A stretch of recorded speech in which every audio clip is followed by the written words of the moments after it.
All right. Well, this was a movie I was not expecting to review. I really had no interest in it.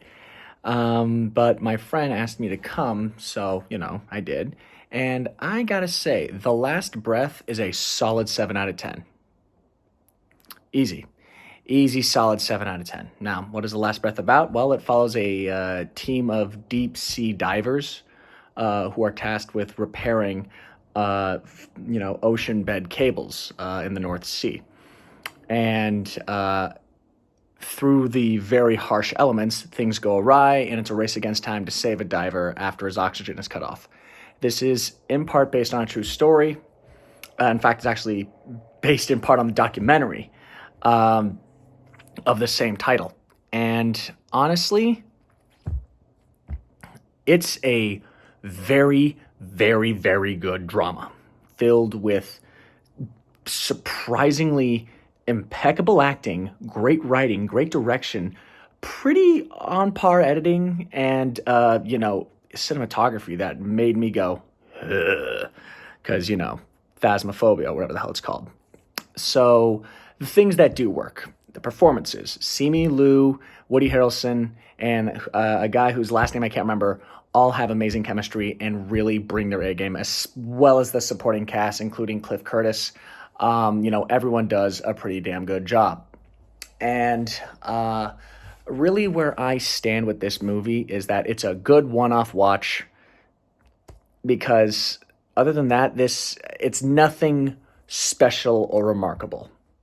It because unfortunately, as you do get with some of these other, I guess, biopics, this is like Dunkirk about the event.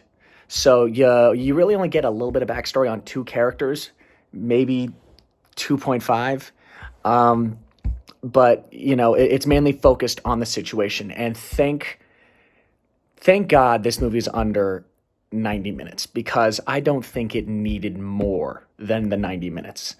Um, because there's really not the situation doesn't call for you to go into every single character. Sorry, I hit the button on my computer.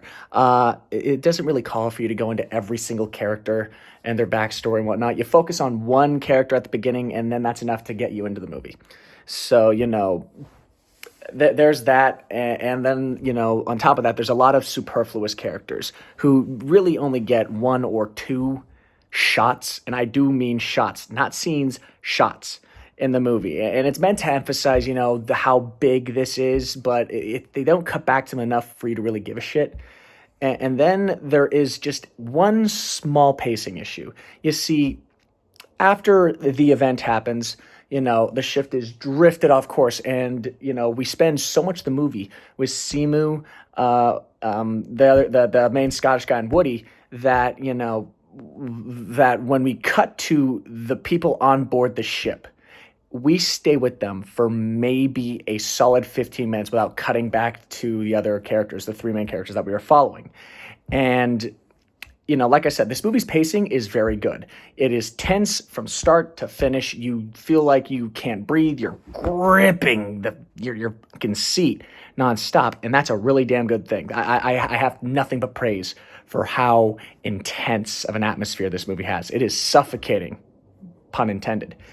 But like I said before, we cut to the crew members who we were cutting back and forth with for bits and pieces of the movie, but then we cut back to them and we stay with them for a very long time. And and once we cut back to Simu and Woody's character, and we're just like, oh, that's right, I forgot they exist in this movie. So that is really my only other real gripe. Um, Other than that, this it's not a really remarkable movie. It's a very, very good drama that should be seen at least once. If it's on TV or if it's on streaming, please give it a watch. It is well worth your time. But in terms of lasting effects, it's nothing remarkable. But what they do very well. In fact, actually, let me name a couple of things that I would love to praise about this movie because honestly, it caught me off guard in ways I wasn't expecting or even prepared for. There's a scene where a character is starting to lose oxygen, And the way that it is shot, edited, and even directed and acted, that whole sequence gets you very choked up because it's very personable, and it's done so in a way where you only see this part of the character's face, but all the emotion of just him feeling angry, and then just relaxing, a little smile, and then the eyes close. It's beautiful. And then, of course, there's a couple shots that happen where we are like hundreds of feet below water, and they just jump into darkness, everlasting blackness. This movie does a great job at conveying just how fucked these guys are. And, there are some shots, there are some shots that are just so... Whew. I must commend the director of this movie. I think his name is Alex Parkinson or something like that.